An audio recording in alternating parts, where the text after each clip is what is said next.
सुरगाणा तालुक्यात गेल्या आठवडाभर संततधार पाऊस सुरू असल्याने नार, पार, वाझडी, तान, मान, अंबिका, कावेरी या नद्यांना महापूर आला असून दुथडी भरून वाहत आहे। काही ठिकाणी नदीच्या काठावर असलेल्या भात शेतीचे नुकसान झाले। संततधार पावसामुळे काहींच्या घरांच्या भिंती कोसळून अतोनात नुकसान झाले। यामध्ये गोकुळ येथील अर्जुन घुले यांची घराची भिंत पडून सिमेंट पत्र्याचे नुकसान झाले आहे। बोरचोड येथील अनिल नरेश कंसे, पिळुकपाडा येथील खंडू चंदर वाघमारे, अंबोडे येथील वसंत नारायण भोये, करजुल क येथील रवींद्र काशीनाथ चौधरी, भिंतघरपैकी चावडीचा पाडा येथील जिल्हा परिषद शाळेचे नुकसान झाले आहे।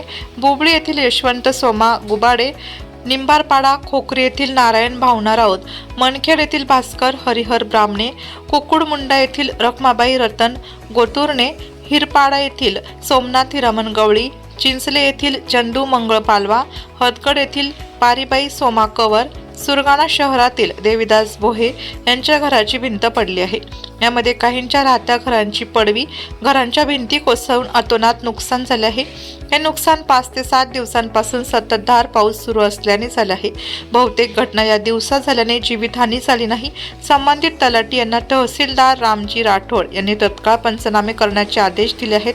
पंचनामे करून नुकसान भरपाई मिळावी अशी मागणी केली। तसेच तालुक्यात पडत असलेल्या संततधार पावसामुळे तालुक्यातील अंबिका नदीला पूर आला असून सदर पुरामुळे पिंपळसोंड गावचा 7 ते 8 दिवस तालुक्याशी संपर्क तुटतो।